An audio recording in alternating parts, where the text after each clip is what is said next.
పానీపూరీస్తో పాటు ఎలా ప్రిపేర్ చేయాలి ఏంది మొత్తం ప్రాసెస్ అయితే చూద్దాము. కన్సిస్టెన్సీ వచ్చేదాకా మంచిగా దాని పిండి అయితే కలపాలి. ఇప్పుడు ట్రై చేశాను 2 years 3 years బ్యాక్. అప్పుడు చాలా అంటే చాలా బాగా పూరీస్ అందు వచ్చాయి.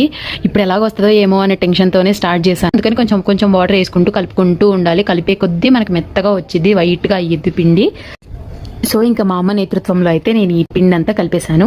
తర్వాత పానీకి కావాల్సింది చింతపండు, ఒక చేతి గుప్పెడంత చింతపండు తీసుకొని, దీంతో ఇట్లా అవ్వదు కదా అని చెప్పి నీట్గా నిదానంగా తీసుకొని అయితే చేయడం స్టార్ట్ చేశాను. ఇంకా అది అయిపోయాక ఇంక ఇలా గ్లాస్తోనే ఒత్తేసి ఒక పక్కన అయితే పెట్టేసుకున్నాను. మొత్తం ఇలాగ స్మాల్ పూరీస్ అన్నీ అయిపోయాక మొత్తం ఒకేసారి కొంచెం ఆయిల్ హీట్ అయ్యాక పూరీని ఎలాగైతే దేవేస్తామో అలాగే. అండ్ మీకు కావాలి అంటే డిస్క్రిప్షన్లో కూడా ఏమేమి యూజ్ చేశానని చెప్పి యాడ్ చేస్తాను. మన పానీపూరి వీడియో మీకు గన నచ్చినట్లయితే వెంటనే లైక్ చేసి షేర్ చేసి అండ్ ఫస్ట్ అయితే సబ్స్క్రైబ్ అయితే చేసుకోండి అబ్బా. అసలు